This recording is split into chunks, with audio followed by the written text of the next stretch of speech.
Commander Zethkari had seen many species across the galaxy, but none quite like the humans. Their reputation preceded them, a species so paradoxical that the Galactic Council had debated for cycles whether they were the galaxy's greatest threat, or its most valuable ally. Today, watching through the observation deck of the Stellar Harmony, Zethkari was beginning to understand why. The human settlement on Kepler 442b was supposed to be a routine diplomatic mission. The humans had established a colony in contested space, and several member species of the Council were concerned. Reports had filtered back of humans doing impossible things, surviving in environments that should have killed them, taming creatures that had never been tamed, thriving where others had failed. "Commander," his aide Veltar whispered through their translator, "the human delegation is approaching." Zethkari straightened his forearms and adjusted his ceremonial armor. As a member of the Crixenal warrior caste, he had conquered 17 worlds and commanded respect across 3 sectors. These humans would be no different. The airlock cycled, and 3 humans stepped aboard. The first was clearly their leader, a tall female with graying hair and calm eyes. The second appeared to be a military escort, alert and professional, but it was the third that made Zethkari's secondary heart skip a beat.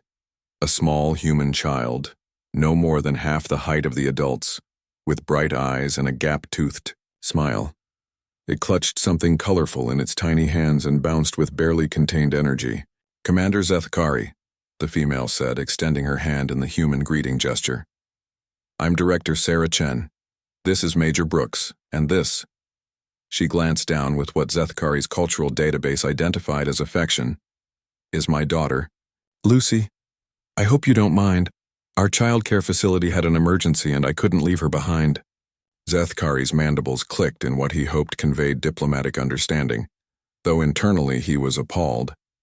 What kind of species brought their young to a military negotiation? "It is acceptable," he managed, his translator struggling with the nuance of suppressed irritation. The negotiations proceeded normally at first. The humans wanted to maintain their settlement. The Council wanted assurances about expansion limits and resource allocation. Standard territorial disputes that Zethkari had mediated dozens of times. Then the alarms began wailing. "Breach in Cargo Bay 7, came the panicked voice over the comm. "It's a Void Stalker. Somehow got aboard during the supply transfer." Zethkari's blood froze. Void Stalkers were apex predators from the dark spaces between systems. 3 meters of crystalline death with psychic abilities that could paralyze entire crews. He'd seen one tear through a galactic marine platoon like they were made of paper. "Emergency protocols," he barked, his forearms moving to activate containment fields and weapon systems. "All personnel to emergency stations." But even as his crew scrambled to respond, he knew it was likely too late. The stalker would hunt through the ship, killing everything in its path until it reached the bridge. They had perhaps minutes. "Major, Brooks, get Director Chen to the escape pods," Zethkari commanded, surprised by his own protective instincts toward the humans. "Already on it," Brooks replied, his weapon drawn. But Director Chen was frantically looking around the bridge. "Lucy," she called. "Where's Lucy?" Zethkari's secondary stomach dropped. In the chaos, no one had noticed the small human disappear. The bridge doors suddenly hissed open, and every warrior's weapon snapped toward the entrance. What emerged sent Zethkari's tactical mind reeling. The Void Stalker stood in the doorway, 3 meters of midnight black chitin and gleaming crystalline fangs, its psychic aura washing over the bridge like a wave of primordial terror. Its 6 eyes glowed with predatory hunger as it surveyed the frozen crew. And directly in front of it, completely unafraid, stood the human child. "Oh, wow," Lucy exclaimed, her high voice cutting through the terror like a blade. "You're so pretty. Are you a space dinosaur?"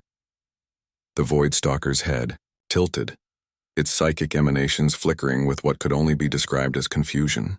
This tiny creature should have been paralyzed with fear, should have been an easy kill.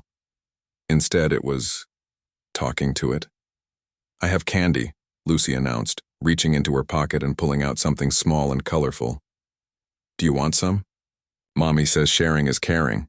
She took a step forward, holding out the candy with complete trust and innocence. The Void Stalker's massive head lowered, its crystalline fangs inches from the child's face. Zethkari watched in absolute horror, unable to move, unable to breathe. This was how the humans would be remembered, as the species whose young were too foolish to recognize death when it stared them in the face. But then something impossible happened. The Void Stalker's fangs retracted. Its psychic aura shifted from predatory hunger to something Zethkari had never sensed from one of these creatures, curiosity. Gently, more gently than something with such massive claws should have been capable of, it extended one taloned digit toward the candy. "It's strawberry," Lucy said helpfully. "My favorite, but I have grape too if you don't like strawberry." The creature delicately took the small candy, its 6 eyes studying it with intense focus. Then, to everyone's amazement, it carefully placed the candy in what might have been its mouth. For a long moment, predator and child regarded each other. Then the Void Stalker did something that made Zethkari question everything he thought he knew about the universe. It began to purr, a deep resonant sound that seemed to come from its core. "You do like it." Lucy clapped her hands in delight. "Want to be friends?" The stalker lowered itself until it was at eye level with the child, its massive head extending toward her. Lucy, with the fearless affection that seemed to be a uniquely human trait, reached out and patted its snout. "You're not scary at all," she said matter-of-factly. "You're just lonely, aren't you?" Director Chen finally found her voice. "Lucy, sweetheart, come here very slowly." But Lucy was already turning around, one small hand resting on the creature's massive head. "Mommy, can we keep him? He likes candy, and he's very polite." The Void Stalker, this apex predator that had terrified spacers for millennia, followed the tiny human like a devoted pet. Later, as they watched the stalker being gently coaxed back to the cargo bay with a trail of candy, Director Chen turned to the still shocked commander. "You wanted to understand humanity, Commander," she said, watching her daughter wave goodbye to her new friend. "We don't see monsters. We see potential friends who haven't been offered candy yet." Zethkari filed his report 3 days later. The council would approve the human settlement without restrictions. After all, any species capable of turning apex predators into companions with nothing but kindness and strawberry candy was clearly not one to be underestimated.